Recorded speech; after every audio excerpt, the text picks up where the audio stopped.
মাজারওয়ালার কাছে চাই। সুন্নিরা মাজারওয়ালার কাছে চায় না, সুন্নিরা চায় কার কাছে? সুন্নিরা চায় কার কাছে? মাজারে যায় জিয়ারত করবার লাগে। আমার নবী কই, উম্মত তোমরা বেশি বেশি জিয়ারত করো। নবী গো কেন? আমার নবী কই, জিয়ারত তোমরা মরণের কথা স্মরণ করায়। সুন্নিরা যখন আল্লাহর ওলির মাজারে যায় জিয়ারত করে, সুন্নিদের মনটা শান্তি হয়। তবে সাবধান, কোনোদিন মাজারে শ্রদ্ধা দিবেন না, কোনোদিন মাজারে শ্রদ্ধা দিবেন না, কোনোদিন মাজারে শ্রদ্ধা দিবেন না।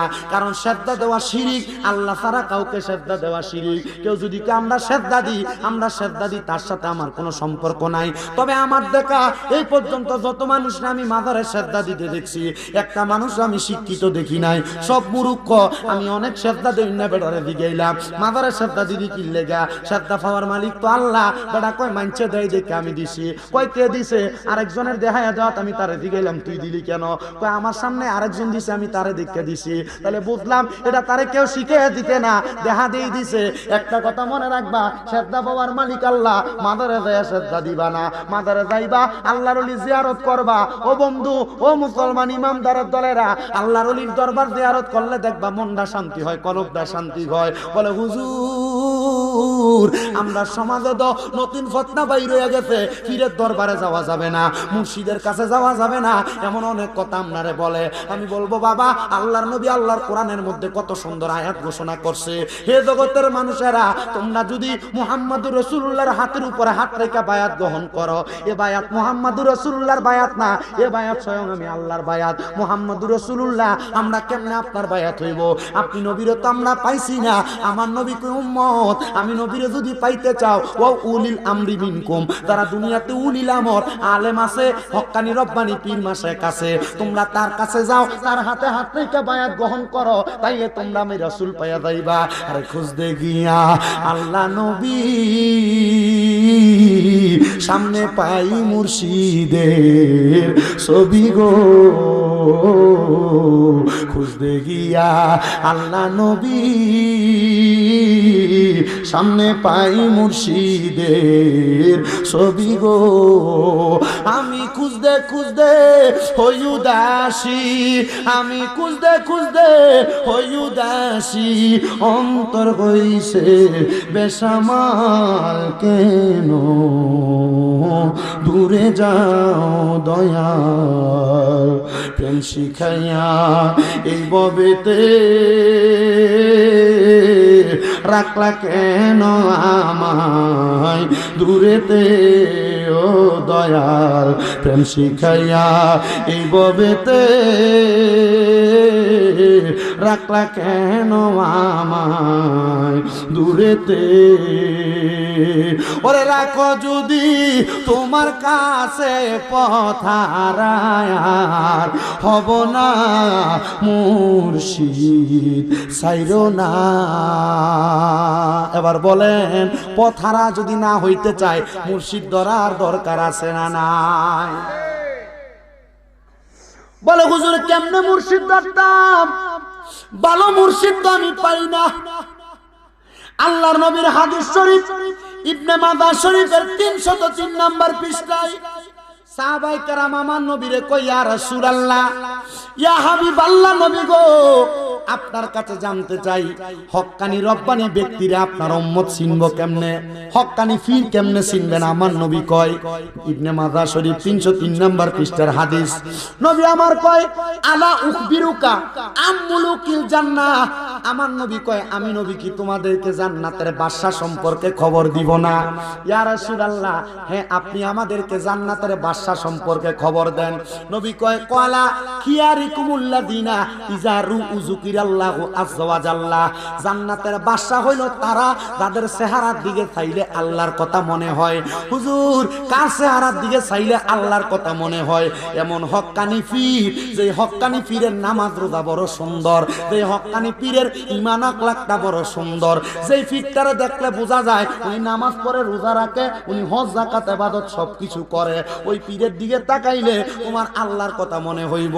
যদি তোমার পীরের দিকে তাকাইলে আল্লাহর কথা মনে না হয়, তাইলে তুমি ওই পীরের কাছে বায়াত হইও না।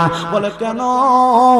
কারণ আমার নবী কইছে হক্কানি পীরের দিকে চাইলে কার কথা মনে হইব? আল্লাহর কথা মনে হইব। ও মুসলমানের দলেরা, এমন একজন হক্কানি পীর যার নাম হযরতে আবুল খায়ের রহমতুল্লাহ আলাই। উনি বলতেছে আমি দুনিয়ার জমিনের মধ্যে যখন ভালোভাবে চলতে লাগলাম, দুনিয়ার খানা পিনা আমার কাছে আর ভালো লাগে না। আমি দেখলাম রে দুনিয়ার কোনো খাবার যখন আমি খাইয়া ইবাদত করি, একদিন আমি ইবাদত কইরা নামাজের মুসল্লার ভিতরে মুরাকাবায় দাঁড়াইছি। ও মুসলমান, মুরাকাবায় দাঁড়াইছে। মুরাকাবা কেমনে করে ও মুসলমান তোমরা হয়তো অনেকে জানো না, জানাইয়া দিব আজকে। মুরাকাবাটা একটু কইরা দেখবা নিজের গলবের কি অবস্থা, নিজের জীবনের কি অবস্থা। হযরতে আবুল খায়ের রহমতুল্লাহ আলাই বলে জগতের মানুষ, আমি একদিন এশারের নামাজ পড়া মুরাকাবার মধ্যে গেছি। মুরাকাবায় যাওয়ার পরে আমি দেখলাম রে আমার অনেক দিন পর্যন্ত নামাজ রোজা কোনো কিছু কবুল হয় না। আমি কান্না করতে লাগলাম আর আমার আল্লাহর কাছে বলতে লাগলাম, মাবুদ এত কষ্ট করে ফজরের সময় উঠি, আমার ফজরের নামাজ বুঝি কবুল হয় না। এত কষ্ট করে রৌদ্র দিয়া জোহরের নামাজ পড়ি, আমার জোহরের নামাজ বুঝি কবুল হয় না।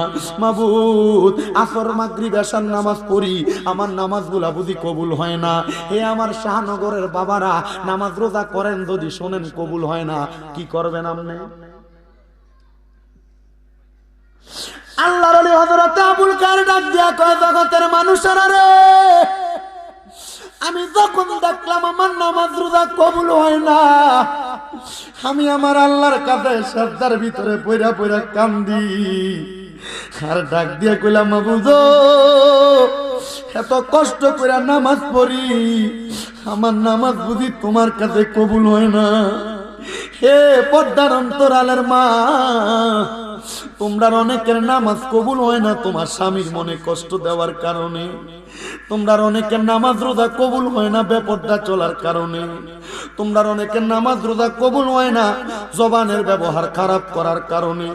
হে আমার যুবক ভাইরা, মুরব্বী বাবাজিরা রে শুনালো, তোমরা অনেকের নামাজ রোজা কবুল হয় না মা বাবার কলিজা আঘাত দেওয়ার কারণে। তোমরা অনেকের নামাজ রোজা কবুল হয় না মিথ্যা কথা বলার কারণে। তোমরা অনেকের নামাজ রোজা কবুল হয় না হারাম খাওয়ার কারণে। আল্লাহর ওলি ডাক দিয়া কই, আল্লাহ আমি তো হারামও খাই না, আমি তো মিথ্যাও বলি না। ও আল্লাহ, এত কষ্ট করে নামাজ পড়ি, আমার নামাজ কেন কবুল হয় না? আমার আল্লাহ পক্ষ থেকে একটা গায়েবী আওয়াজ আসছে, রে আবুল খায়ের, হে আল্লাহর বান্দা, তুমি বলতেছো তুমি নামাজ পড়ো কিন্তু হালাল খাবার খাও। আবুল খায়ের জানো তুমি যেই খাবার আজকে এতদিন পর্যন্ত খাইতেছো, এই খাবারগুলার মধ্যে অন্যের হক মিশ্রিত হওয়ার কারণে আজকে অনেক দিন পর্যন্ত তোমার ইবাদত আল্লাহর কাছে কবুল হয় না। আবুল খায়ের কয়, ওই দিন থেকে আমি খানা খাওয়া বন্ধ করে দিছি। কত মানুষ আমার জন্য খানা নিয়ে আসে, কিন্তু আমি তার খানাগুলা খাই না। ও মুসলমান, এখানে সেখানে যত রকমের খানা দেখলে খাইয়া ফেলা যাবে না। বলে হুজুর কেন? কারণ এই খানার কারণে তোমার ইবাদত কবুল হবে না। ইবাদত কবুল হওয়ার মূল সত্য হলো হালাল খানা খাওয়া। এইজন সেইজন তোমার চা খাবায় তার চা খাও, এইজন সেইজন খানা খাওয়াও তার খানা খাও। আমরা হুজুররা সবচাইতে বিপদে, মানুষ দাওয়াত দিয়ে এই ঘর ওই ঘরে খাওয়াই, হারামখোর দাওয়াত দেয়, সুদখোর ঘুষখোর দাওয়াত দেয়, পরের হক মাইরা খাওয়াই না দাওয়াত দেয়। আমরা মাঝে মাঝে চিন্তা করি, আমরার পিছনে যে মানুষ নামাজ পড়ে, মানুষের নামাজটি জানি হয়নি। আরে মানুষের নামাজ পড়ার কথা, তারা নামাজ তো হইয়া যাইব, কিন্তু আমার নামাজটা জানি হয়নি। আমি কত মানুষকে বলি, ওয়াজ মাহফিলে বলি, আমরারে হারাম টাকা দিয়া খানা খাওয়াইও না। মুসলমান ইমানদার আবুল খায়েরকে আমি খানা বন্ধ করে দিলাম, কোন মানুষের খানা খাই না। এবার আমি দেখতাছি আকাশ থেকে রিমঝিম রিমঝিম করে বৃষ্টি পড়তেছে। আমার কাছে আমার বলতে কিছু নাই, আমার কাছে আমার একটা সম্পদ ছিল, আমার নামাজের মুসল্লা।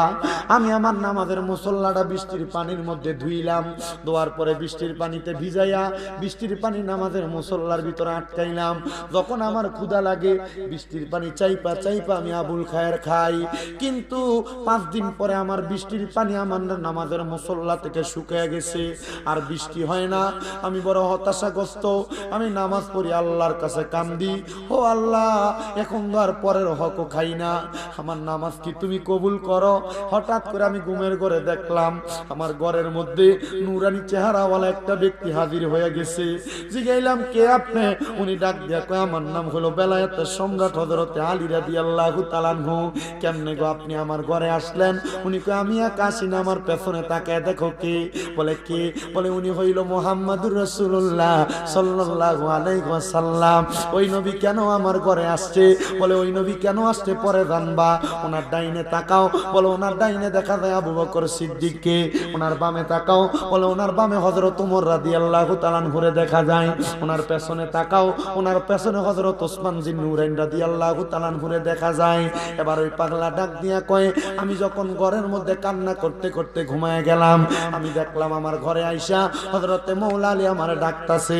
আমি ঘুম থেকে জায়গা গেলাম আর জিজ্ঞাসা করলাম, কেন গো আমারে ডাকেন? বলে রহমতের নবী তোমার ঘরে আসছে, ওঠো ওঠো ওঠো, রহমতের নবীর ডাকে সাড়া দাও।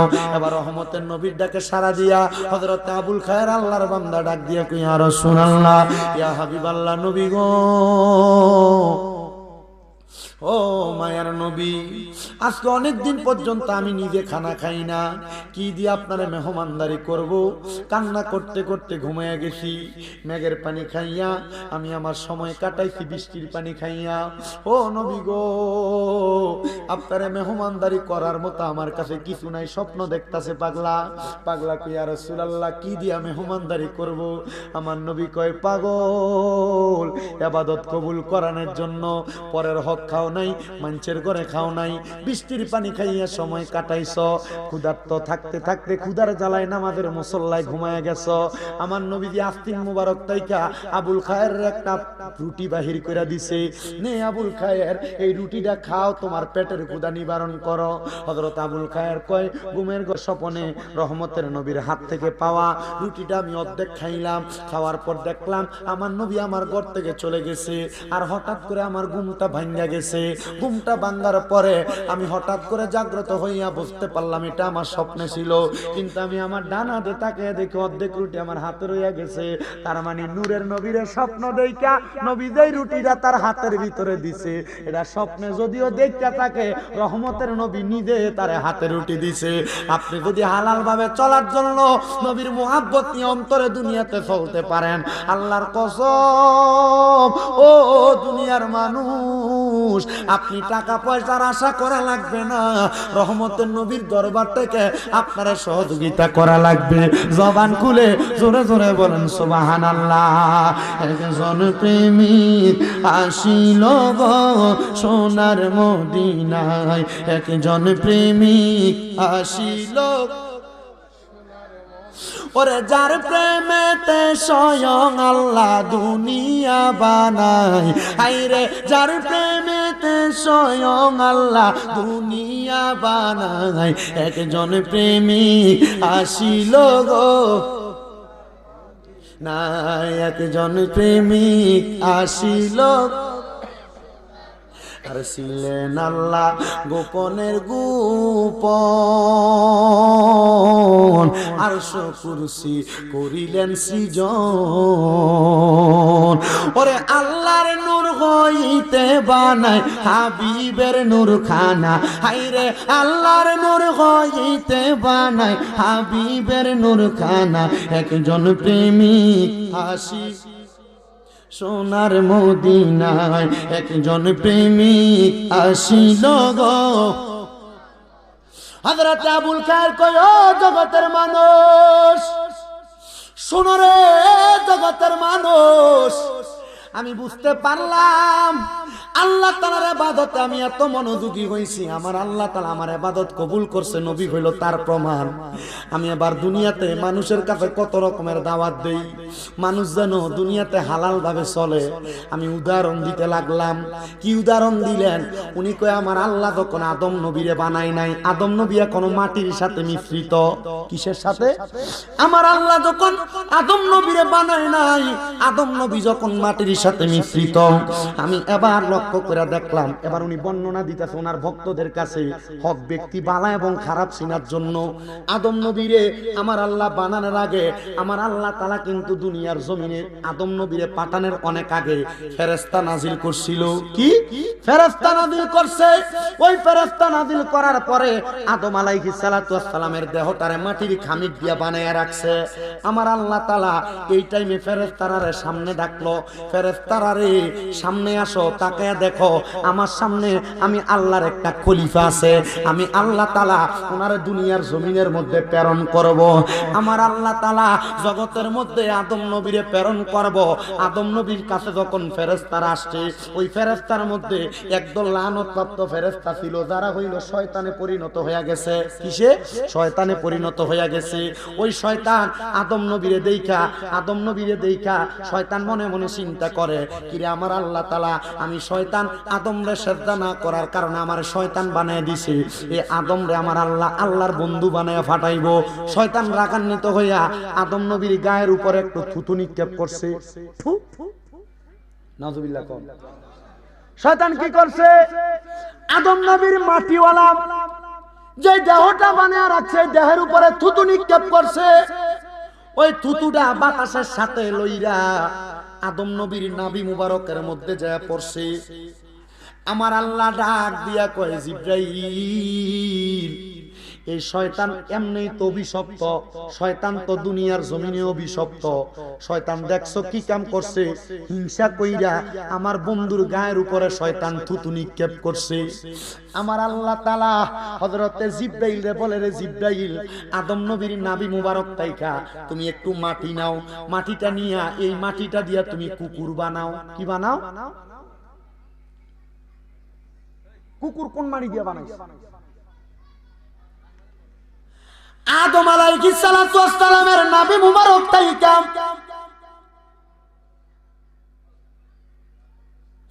যখন মাটিটা নিয়া কুকুর বানাইছে,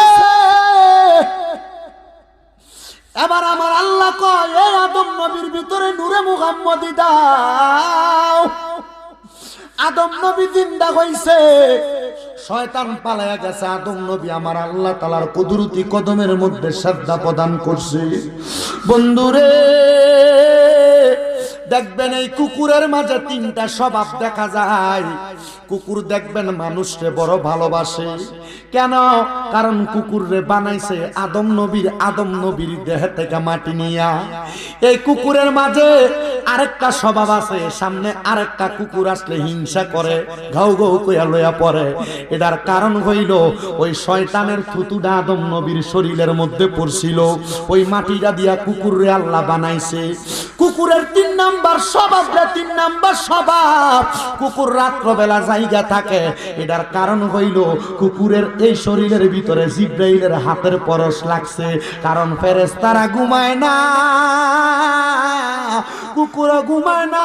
মানুষের পায়ের আওয়াজ পাইলে কুকুর চক্ষু খুইলা তাকায়া থাকে, যদিও কুকুরটা চক্ষুটারে খুইলা রাখে। মুসলমান, ওই কুকুরের মতো স্বভাব আমরা সমাজের মানুষেরা তাদের মাঝে নিয়ে রাখছে। মানুষে দ্বন্দ্ব, মানুষে মারামারি, মানুষে কাটাকাটি, মানুষে হানাহানি, মানুষের মাঝে হিংসা শত্রুতা। আল্লাহর কসম এই কুকুরের স্বভাব নিও না। যদি কুকুরের স্বভাবের মতো তুমি সমাজের মধ্যে চলাফেরা করো, জাহান্নামের আগুনের মধ্যে তোমার জ্বলা লাগবে, পুরা লাগবে। তাফসীরে রুহুল বয়ানের 600 নম্বর পৃষ্ঠার 2 নম্বর জিলের মধ্যে সুন্দর করে বর্ণনাটা দেওয়া। আমি একটা সুন্দর ইসলামের বাস্তব কাহিনী কিতাব থেকে এই ঘটনাটা পড়ার পরে বুঝতে পারলাম, আমার আল্লাহ তাআলা দুনিয়ার জমিনের মধ্যে মানুষ যেমন বানাইছে কুকুররেও তেমন বানাইছে। প্রত্যেকটা জাতিকে বানানোর পেছনে আমার আল্লাহ তাআলা কয়েকটা কাজ কার্যকারিতা রাখছে। এর মধ্যে একটা কার্যকারিতা আল্লাহ তাআলা মানবরে বানায়া আমার আল্লাহ কয় বান্দা ওয়ামা খালাকতুল জিন্না ওয়াল ইনসা ইল্লা লিয়াবুদুন। এ বান্দা মানব জাতি আর জিন জাতিকে আমি আল্লাহ তাআলা এমনে এমনে বানাই নাই। মানুষ জাতি জিন জাতি তোমরা আমার আল্লাহ তাআলার বেশি বেশি ইবাদত করো, কিন্তু আমরা মুসলমান ইবাদত করতে ভালো লাগে না। হে আমার এই আজকের এই বাজিতপুরের দিলালপুরের শাহনগরের যুব সমাজের ভাইয়েরা, যুব সংগঠনের ভাইয়েরা, এলাকার দাড়ি পাকা মুরব্বীরা, ইবাদত করতে কেন ভালো লাগে না? তোমার কি একটু মরণের ভয় হয় না?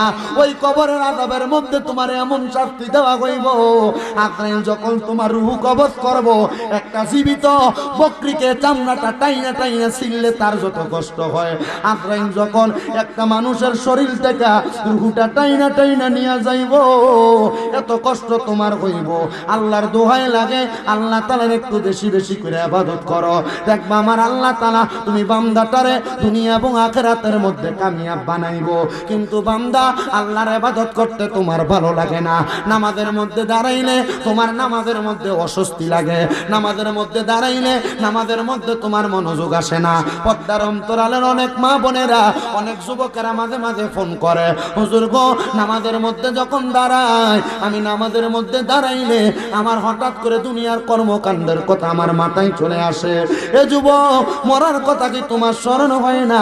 একটা কথা মনে রাখো, রোম দেশের একজন যুবক দুনিয়ার জমিনে চলাফেরা করা অবস্থায় সে ব্যক্তির একটা কাজ ছিল, রোম এলাকার মধ্যে গুইরা গুইরা নেশা করতো।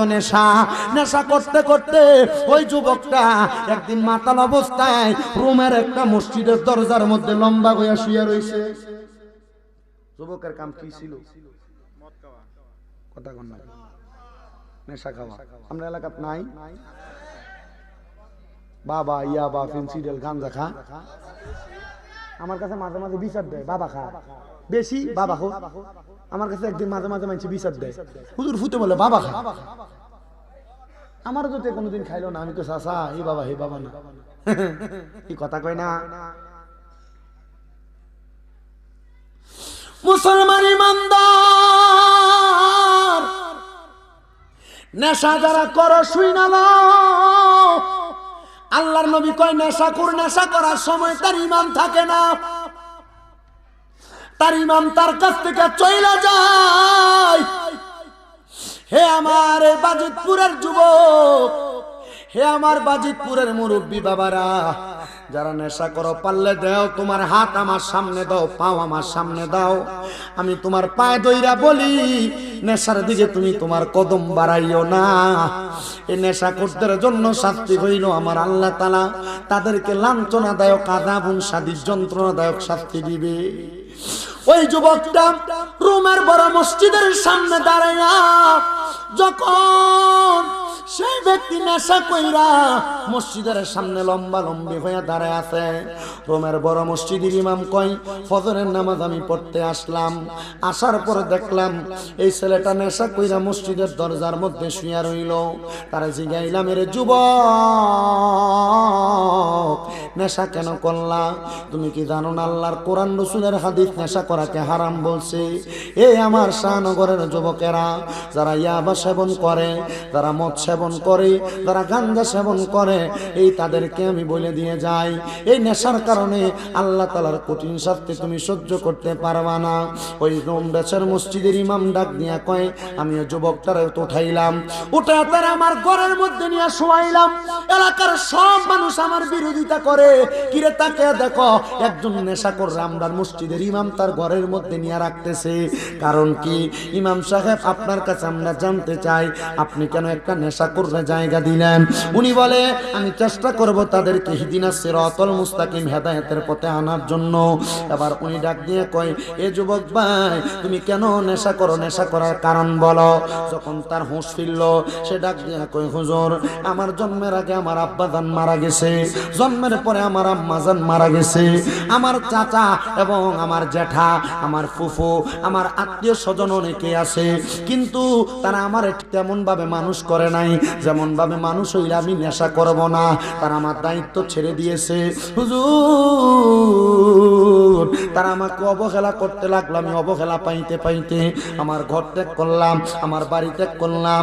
এবার রাস্তা নিয়ে যখন হাঁটি, আমার বন্ধু বান্ধবের সঙ্গে চলাফেরা করি, তারা আমার মদের বাটিখানায় নিয়ে আমার মদ পান করায়। দেখবেন এই এলাকার মধ্যে যারা যারা সিগারেট খায়, তারা একবার জিগাইলাম তুমি কেন সিগারেট খাও, দেখবেন আপনার উত্তর একদিন আমার এক বন্ধু কইছিল একটা টান দেশ না কি হইব, এই একটা টান দেশ না কি হইব কইয়া যে দরাইছে আবার প্রত্যেক দিন ওই খায়। আমরা মনে ওয়াজ বুঝতেছেন না, এলাকায় যারা যারা সিগারেট খায় জিজ্ঞেন তুই সিগারেট খানা কার কাছে শিখছ। এক কবি আমার এক বন্ধু একবার কইছিল একটা টান দে কি হইব, এই একটা টান কি হইব তাকে হত্যা কথা কয় না কা? হ্যাঁ ঠিক মিলছে কথাটা না?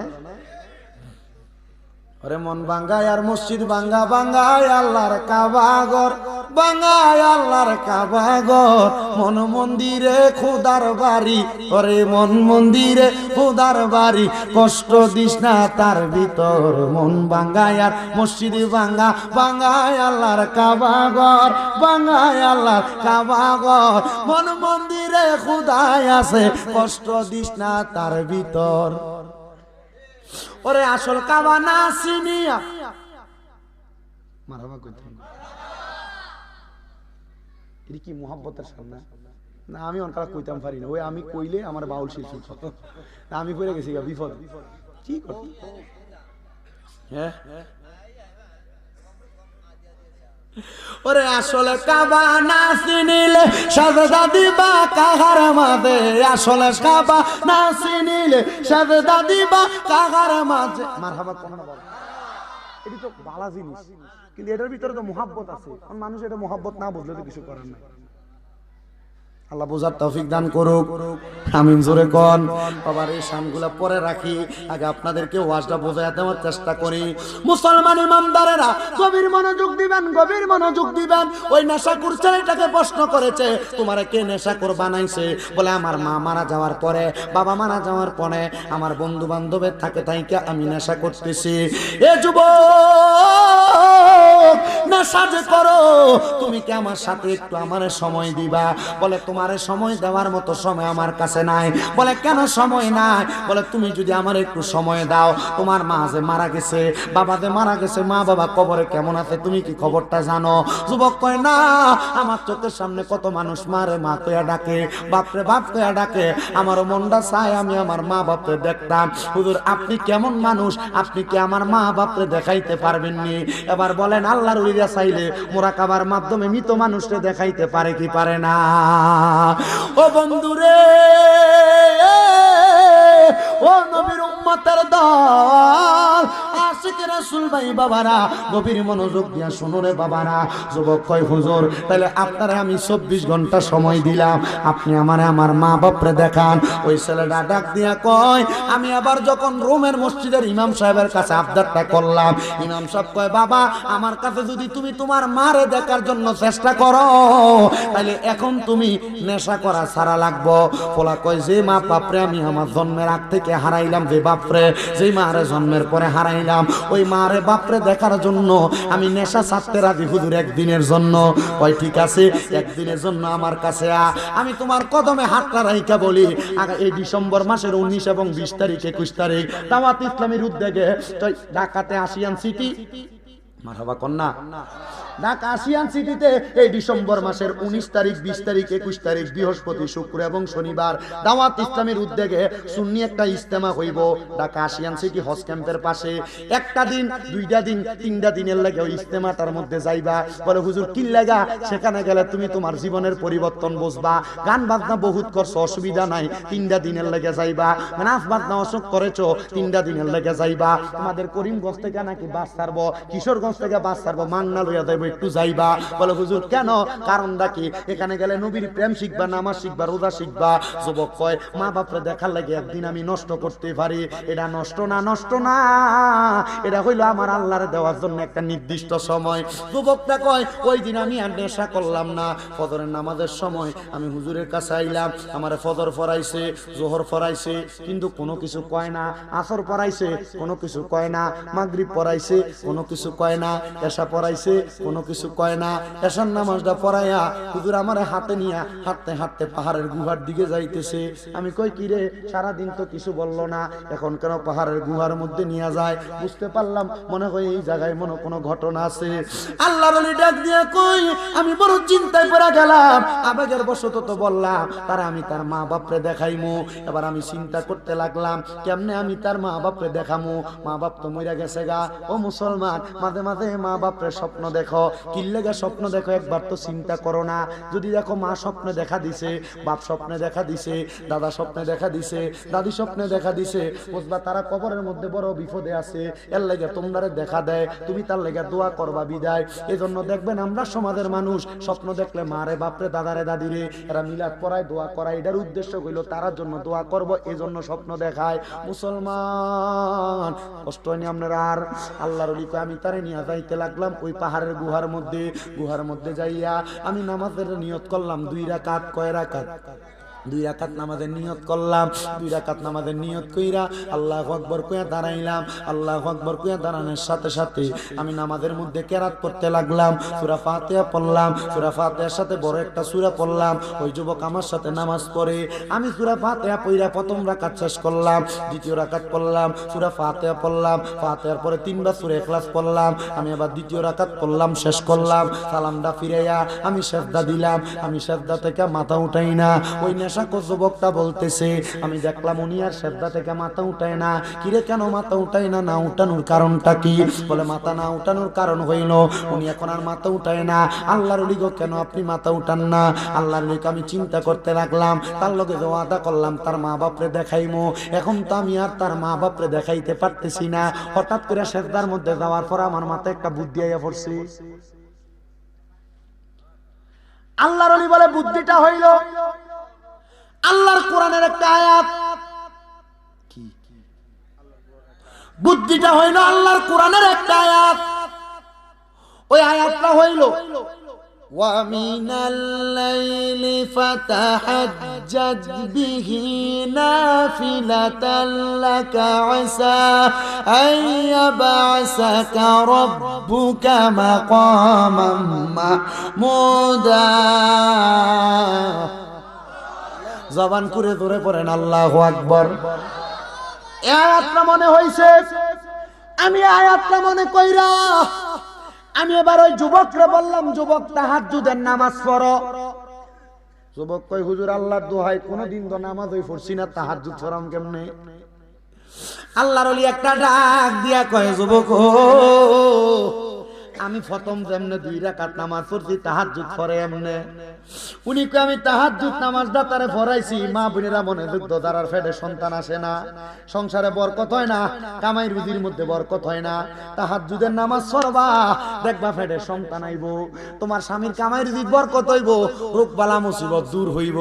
মা গো মা, ওই তাহাজ্জুদ নামাজটা এমনে পড়ে, সূরা ফাতিহা প্রথম রাকাতে লগে একটা সূরা মিলাইবা, দ্বিতীয় রাকাতে সূরা ফাতিহা, দ্বিতীয় রাকাতে সূরা ফাতিহার লগে 3 বার সূরা ইখলাস পড়া 2 রাকাত, এমন ভাবে 4 রাকাত, এমন ভাবে 8 রাকাত, এমন ভাবে 12 রাকাত, যত বেশি পড়তে পারো দেখবা তাহাজ্জুদের বরকতে আল্লাহ সব দিব।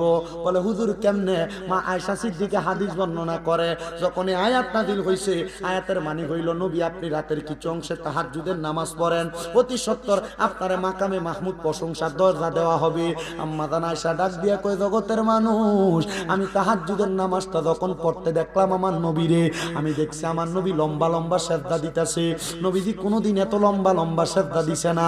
আমার নবী যখন নামাজ শেষ করছে, আমি আমার দয়াল নবী রহমাতুল লিল আলামিন নবীরে দিগাইলাম, ইয়া রাসূলুল্লাহ, ইয়া হাবিবাল্লাহ নবী গো, এত লম্বা সিজদা তো কোনোদিন আপনারে আমি দিতে দেখলাম না, আজকে লম্বা সিজদা দিছেন। আমার নবী মা আয়েশার দিকে যখন তাকাইছে, মা আয়েশা একটা ডাক দিয়া কয়, জগতের মানুষ, আমি তাকায়া দেখলাম আমার নবীজির চোখ মুবারক গুলা ফুইলা গেছে।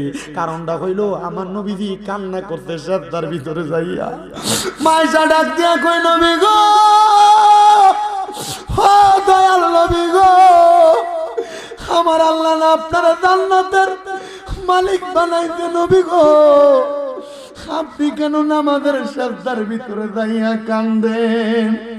আমার নবী কয়, আয়েশা ও আয়েশা, আমার আল্লাহ কইছে আমি নবী যদি তাহাজ্জুদের নামাজ পড়ি আমারে মাকামে মাহমুদ দিব। আমি আল্লাহর কাছে কান্তাছি, আল্লাহ আমার উম্মত তো আমি নবীরে ভালোবাসে, আমার উম্মত যদি তাহাজ্জুদের নামাজ পড়ি আপনি আমার উম্মতরে কি দিবেন? আমাদান আয়েশা কই নবী গো আমার আল্লাহ আপনারে কি বলছে? নবী কই আয়েশা আমার আল্লাহ খবর দিছে আমার উম্মত যদি তাহাজ্জুদের নামাজ পড়ে আমার আল্লাহর কাছে যা চাইব আমার আল্লাহ তা দিব। আমার দাড়ি পাকা মুরব্বী বাবা, জীবনে গুনাহ তো অনেক করছো, তোমার রাত্র 2টা 3টার দিকে ঘুমটা ভাঙ্গা যায় আর তোমার চোখ লাগে না, সময়টা ব্যয় কইরো না, ওযুটা কইরা ঘরের ভিতরে তাহাজ্জুদ নামাজ পড়ো। হে মা বোনেরা, তোমার ঘরের ভিতরে বরকত নাই, আল্লাহর দোহাই লাগে তাহাজ্জুদ নামাজ পড়ো। তোমার গর্ভে সন্তান হয় না, কত ডাক্তার কবিরাজ দেখাইছে, আল্লাহর দোহাই তাহাজ্জুদ নামাজ পড়ো। হে যুবক ভাইয়েরা, বিদেশ যাওয়ার কত চেষ্টা করো যাইতে পারো না, মেডিকেলে আসে না, তাহাজ্জুদ নামাজ পড়ো। হে ব্যবসায়ীরা, ব্যবসার মধ্যে লস খাইতাছো, তাহাজ্জুদের নামাজ পড়ো। এ চাকরিওয়ালারা, চাকরি কইরা টাকাতে বরকত পায় না, তাহাজ্জুদের নামাজ পড়ো। দেখবারে আমার আল্লাহর গোপন ভান্ডারের কত ধন সম্পদ আমার আল্লাহ তাআলা অবাক ভাবে তোমার দিয়া দিছে, কিন্তু এখানে তো অনেক মানুষ আছে 5 ওয়াক্ত নামাজ ওই পড়ে না, তাহাজ্জুদের নামাজ কেমনে পড়বো? দেরে আব্বা তোর পাও আমার সামনে দে, আমি আমার দিব্যা লাগে তোর পাও আমি পরিষ্কার করে দিমু। দেরে মা তোর পাও আমার সামনে দে, আমি আমার দিব্যা লাগে তোর পাও পরিষ্কার করে দিমু। তবুও 5 ওয়াক্ত নামাজ পারিস না, আল্লাহর কাছ থেকে যদি অসংখ্য বরকত কামনা করো তাহাজ্জুদের নামাজ পড়ো, দেখবা আমার আল্লাহ তাআলা অসংখ্য রহমত আর অসংখ্য বরকত দিব। ওই ছেলে ডাক দিয়া কয় আমি তাহাজ্জুদের নামাজ পড়া সেজদার ভিতরে যায়া যায়া কান্তাছি, আমি সেজদার ভিতরে যায়া দেখি আমি সেজদা অবস্থায় আমার ঘরটার ভিতরে কোন জায়গা থেকে জানি একটা নূরের আলো জ্বলজ্বলাইতাছে। আমি মাথাটা উঠে দেখি আমার সামনে একটা পুরুষ আর একটা মহিলা দাঁড়ায় রইছে। আমি জিজ্ঞাসা করলাম কেডা গো আপনারা? আমার ডাক দিয়া কই পুত্রে আমি বাপরে চিনোস না? আমার মারে জিগাইলাম কেডা গো আপনি? আমার মা কই পুত্রে আমারে বুঝি তুই চিনোস না? আমি তোর মা, জন্ম দেওয়ার 4-5 মাস পরে আমি ইন্তেকাল করছি, মইরা গেছি। আমি মারে দেখবার লাগে তুই এত পাগল যে নেশা না করলে তোর ঘুম আসতো না। আমি মারে দেখবার লাগে তুই নেশা ছাইরা দিয়া পাহাড়ের গুহার ভিতরে আইয়া তাহাজ্জুদ নামাজ পড়া পড়া কান্দস। বাপ ডাক দিয়া কই পুত্রে আমি আব্বারে চিনো না? আমি আব্বারে দেখবার লাগে তাহাজ্জুদের মুসল্লার ভিতরে কান্দস। এ ফুত আমি কইলাম তোর মা বাবা কি গো মা, কি গো আব্বা, আপনারা কি কবরে ভালো আছেননি? আমি জানি দুনিয়াতে সন্তান অন্যায় করলে আল্লাহ তাআলা মা বাপের কবরের ভিতরে আযাব দেয়। মা আমি তো নেশা করছি, আমি তো মদ খাইছি, আমার কবরের ভিতরে, আপনার কবরের ভিতরে আল্লাহ আযাব দিছেনি। মা বাপ ডাক দিয়া কই পুত্রে আমার আল্লাহ তাআলা আজকে ফজর পর্যন্ত আমরার কবরের ভিতরে আযাব দিছিল। তুই ফুট যখন আমরা মা বাপরে দেখবার লাগা নিয়ত করছো, আমার আল্লাহ তাআলা আমরার কবরের আযাবটা মাফ কইরা দিছে। আমার আল্লাহ শুধু কবরের আযাব মাফ করছে না, আমরা মা বাপরে জান্নাতের ভিতরে ঢুকিয়ে দিছে। পুত্রে স্বপ্নের ভিতরে বইলা দিয়া যায় আর কোনদিন নেশা তোর মুখে নিস না। তুই যখন নেশা করস রে আমরা মা বাপরে আল্লাহ তাআলা জাহান্নামের আগুনে জ্বালায়। এ সন্তানের দল, তোমার মা বাবা তোমার লাখ লাখ টাকার বাড়ি গাড়ি দিয়া গেছে, এই বাড়িতে তুমি যে গান বাজনা করো দুনিয়ার মাটি কাঁপাও, আল্লাহ তাআলা ওই কবরে তোমার মা বাবার কবরে আযাব দেয়। ওই ছেলেতে আমার মা আমার আব্বা কবরে, আমি পুতের জন্য বলে আমি সন্তান সহ্য করতে পারি নাই। হে সন্তানের দল, হে কিশোরগঞ্জের, বাজিতপুরের, দিলালপুরের, শাহনগরের বাবারা, হাজার মাহফিলে বুঝি তোমরা আমার মাডি দিয়ে আইছো, তোমরার বাপরে কবরে শোয়া দিয়ে আইছো। মা বাপ কবরে কেমন আছে জানো না? সন্তান রে, তাহাজ্জুদ নামাজ পইরা পইরা আল্লাহর কাছে কান্দা দেখো মা বাপরে কবরে কেমন আছে দেখবা। হে সন্তান, বাবা বিদেশে গেলে ইমু কলের মাধ্যমে ভিডিওতে আব্বারে দেখা যায়, কিন্তু বাপরে যে কবরে শোয়া দিয়া আসো, ওই বাবার খবর তো একবার তুমি লইলা না। ওরে ভালোবাসি তোমায় বাবা, বুকটা যে যাইছি রে, তোমার কথা হৃদয় মাঝে পড়ছে বারে বারে। বাবা তুমি কেমন আছো ছোট মাটির ঘরে, তোমার কথা হৃদয় মাঝে পড়ছে বারে বারে। বাবা গো, ও বাবা,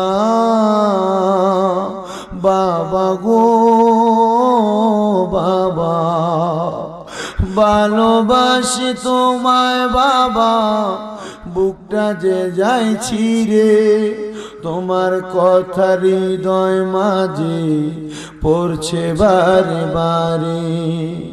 ওরে দরজাটা খুলতে খেয়ে যাই ধোকা, বাবা বুঝি বলছে এলে নাকি খোকা, বুকের ভিতরটা লড়ে চড়ে ওঠে, সবাই আছে শুধু বাবা নেই, শুধু বাবা নেই।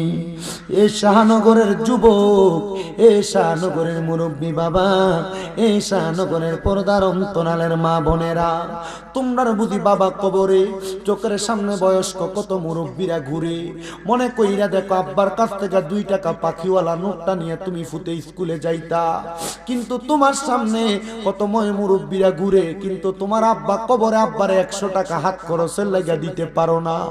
তোমার মা তোমার বড় কষ্ট করে মানুষ করছে, আজকে তোমার ওই মা দুঃখিনী অন্ধকার কবরে 3.5 হাত মাটির ঘরে বাঁশপুরার নিচে পুকুরের পারে শোয়া দিয়ে আসতো মা ডারে। ওই মার খবর তো একবার লইলা না, মা জননী কবরে কেমন আছে। ওই মা ঘরে 3 টুকরা মাছ রানলে আব্বা দুপুরে মাছের টুকরাটা খাইতো, তুমি তোমারটা খাইতা, মা মায়ের মাছের টুকরা রাইখা দিত, আমার ফুতে রাত্রবেলা মজা করে বাতটা খাইবো। ওই মা খাইতো না, ঝোলটা দিয়া বাতটা খাইতো। আজ অনেক সন্তান ওই মারে জুদা কইরা দিছে, অনেক সন্তান মারে বাদ দেয় না, অনেক সন্তান ওই মা বাপরে আলাদা কইরা দিছে। মা বাপ সকালে এক ঘরে ভাত খায়, দুপুরে আরেক ঘরে ভাত খায়, রাত্রবেলা আরেক ঘরে ভাত খায়। কোন ফুট যদি ওই মা বাপরে জুদা কইরা দিয়া থাকো, পারলে দে তোর পাও আমার সামনে দে, আমি শামিম দাদা দিব্যা দিয়া তোর পাও পরিষ্কার কইরা দেই। বলে হুজুর কেন? কারণ ওই মা বাপরে আলাদা কইরা দিয়া তুই আমার মাহফিল শুনবি, তোর শ্রোতার মতো শ্রোতার আমার দরকার নাই। যদি এই পুরা কিশোরগঞ্জের বড় আলেম দিয়া তুমি ওয়াজ করাও আর মা বাপের কলিজা আঘাত দাও, মা বাপরে বাত না দাও, আল্লাহর কসম এমন ওয়াজ দিয়া তোমার কোনো লাভ হবে না।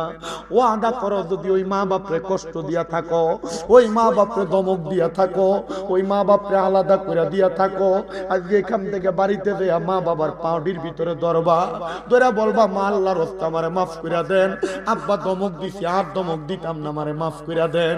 কারণ কি জানো, যারা টাকা আছে মা বাপ নাই চিন্তা করে তারা একদিন জিগাইও, এরা কইবা আমার কাছে টাকা আছে কিন্তু আমি আমার বাপরে 500 টাকা দিয়া কিনে একটা লুঙ্গি পরাইতে পারি না।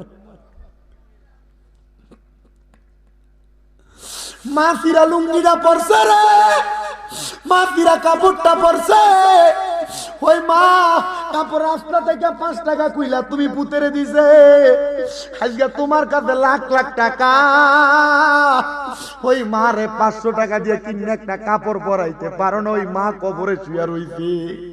এ সন্তান, টাকা পয়সা দিয়া কি করবা যদি তুমি ওই রত্নগুলা বাইতা থাকতে যত্ন না করো? আল্লাহর দোহাই লাগে, ওই মা বাপ বাচ্চা থাকলে বাড়িতে যাইয়া মা বাবার পাউডি ধরে কইবা, মা ও বাপ আমারে মাফ কইরা দেন। ওই মা বাপ মাফ না করলে আল্লাহ তোমারে মাফ করতো না। আল্লাহর নবী কয়, সাকাতুর রব্বি ফি সাকাতিল ওয়ালিদাইন, আম্মা আব্বার অসন্তুষ্টিতে আমি আল্লাহ রাগান্বিত হইয়া যাই। আল্লাহ রাগান্বিত হইলে ময়দানে মাশরে ধরা খাইয়া যাইবা। ওই আম্মা আব্বা যতক্ষণ না বলতে মাফ কইরা দিছি ততক্ষণ পর্যন্ত তুমি তোমার মা বাপের পাও ছাইরো না। আজকের এই বাজিতপুরের, দিলালপুরের, শাহনগরের মাহফিল কবুল হইব কি হইব না এটার গ্যারান্টি কেউ দিতে পারবে না। আমি শামীম দাদা একটা গ্যারান্টি দিয়া যাই, আগামীকালকে যখন দেখবা এলাকার মুরব্বীরা দোকানে বইসা কয়, হ্যাঁ শামীম দাদার ওয়াজ শুই না, আমার ফুতে বাড়ির যে আমার পায়ে ধরে মাপ চাইছে, তখন মনে করবা মাহফিল সফল হয়ে গেছে। অনেকে চিন্তা করে, হুজুর আমি তো আমার মা বাপের লগে কোনো অন্যায় করছি না, আমিও কি মাপ চাইতাম? আমি বলবো, সন্তান রে আম্মা আব্বার পায়ে ধরলে সন্তানের দাম কমে না, ইজ্জত কমে না। মা বাপের পায়ের কাছে শুরু হইবা, সমস্ত জগতের কাছে আল্লাহ তোমারে বড় বানাইবো। আমার তো তত এলেম নাই, মাত্র কুমিল্লা আলিয়ায় কামেল প্রথম বর্ষে পড়ি, কুমিল্লা ভার্সিটিতে বাংলায় ফাইনাল ইয়ারে পড়তেছি অনার্সে। আমার এলেম দিয়া কথা কই না, আমি ক্লাস 6-7 থাকতে মা বাপের পায়ে রাত্রবেলা সুমা দিছি ওয়াজে শুইনা। আমার আল্লাহ এত সম্মান দিছে, আপনারা দোয়ায় কুমিল্লা আমার 6টা মাদ্রাসা চলে। ও বন্ধু, এটা আমার এলেম দিয়া না, আমার মা বাবার কদমে সুমা দেওয়ার কারণে। ওই মা বাবার কাছে মাপ চাইবা, যদি কোনোদিন মনে কষ্ট দিয়া থাকো আজকে মাপটা চাইয়া লাইবা। অনেকে চিন্তা করে, হুজুর যারার বাড়িতে বাপ আছে তারা বাড়ির যে বাপের পায়ে ধরবো, আমার তো বাপ নাই, আমি কার পায়ে ধরে মাপ চামু? হুজুর যারার আব্বা আম্মা আছে তারা বাড়ির যে মার পায়ে ধরে মাপ চাইবো, আমার তো মা নাই, আমি কার পায়ে ধরে মাপ চাইবো? এ সন্তান, একটু পরে মুনাজাত হবে, আল্লাহর দরবারে দোয়া করা হবে। রব্বির হামহুমা কামা রব্বায়ানি সগীরা বইলা চোখের মনি কোঠার মধ্যে একটা মাছির মাথা পরিমাণ পানি চাইরা, কোন সন্তান যদি কান্দে ওই পানি মাটিতে পড়ার আগে আমার আল্লাহ ওই সন্তানের মা বাবার জীবনের গুনাহ মাফ করে দেয়। মুনাজাত হবে, কানবা, আল্লাহ তোমার মা বাবার কবরের আযাব মাফ করে দিবে। ওরে সারে 3 হাত গর্তে ফেলে কেমন করে আইলা চলে, তোমার বাড়ি আইতে দেরি হইলে যে মা ঘুমাইতো না, ওই কবর দেশে মায়ের পাশে একটু রইলি না। মাটি দিয়া যাইছো, বাপ মা কবরে কেমন আছে একবারও তো জানলা না। কেমন আছেন বাবা মনি, কেমন আছেন মা জননী, একবারও তো খবর লইলি না। ওই মা বাবারে কষ্ট দিয়া দুনিয়াতে দিন কাটাইয়া শান্তি তুমি কখনো পাইবা না রে। কবর দেশের খবর লইলি না। এই শাহনগরের যুবক ভাইরা, দুনিয়াতে নামাজ পড়বা, রোজা রাখবা, হজ যাকাত দান সদকা, পীরের কাছে যাইবা, মুর্শিদের কাছে যাইবা, সব করবা, আগে নিজের ঘর মা বাপটারে ঠিক রাখবা। আল্লাহ যেন ওই মা বাবার মোহাব্বত আম্মা আব্বার জন্য খাস করে দোয়া করার তৌফিক আপনারে দেয়। আর আল্লাহ যেন রহমতের নবীর উসিলায় আপনার আম্মা আব্বার কবরটারে জান্নাতের বাগান বানাই। আসলেন নবী এই দরাতে রহমত বরকত নিয়ে, আসেন সবাই সালাম দেই ওই নবীর তাজিমে ইয়া নবী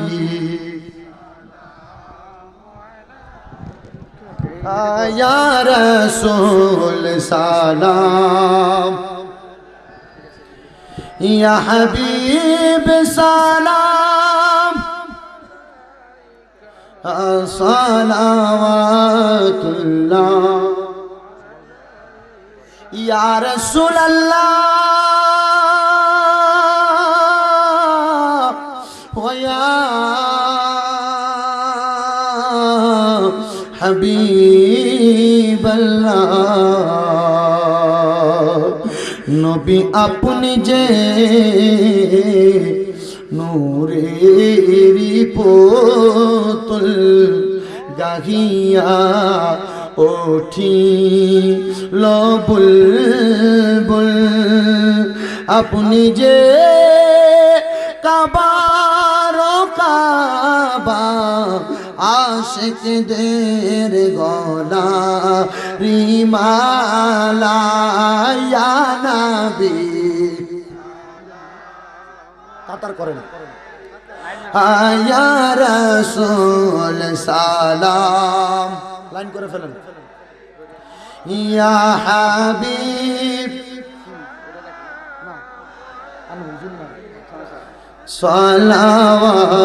সালাওয়াতুল্লাহ ইয়া রাসূলুল্লাহ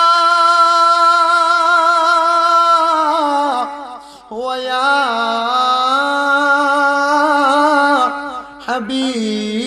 হাবিবাল্লাহ নবী গো দেখিলাম মক্কা মদিনা দেখিলাম জান্নাতুল বাকি জান্নাতুল মুআল্লা দেখিলাম মসজিদে কোবা দেখা দেন শাহে মদিনা ইয়া নবী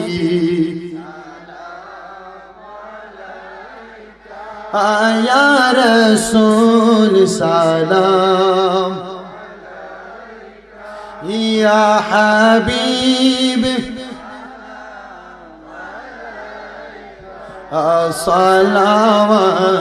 সালাওয়াতুল্লাহ जिनके हर घर आदा सुन्नते मुस्तफा ऐसे पीरे तौरीक़त पेला हम मुस्तफा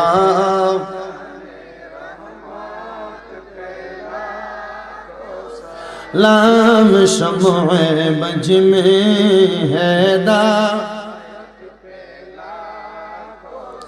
हमारे माँ बाप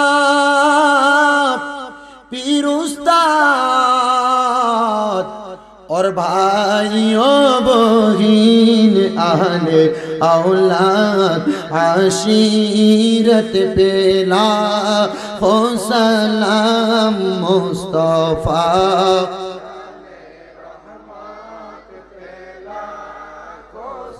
लाम शम्अ बज में हिदायत पे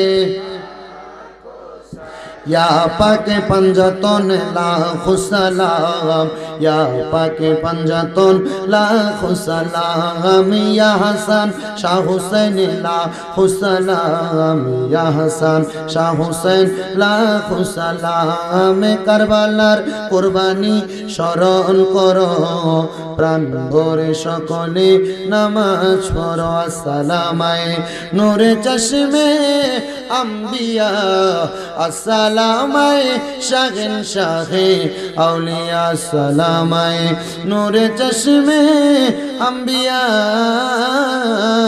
अस्सलामाए बादशाहे औलिया बलगल उला बिकमालिही वशबत तुजा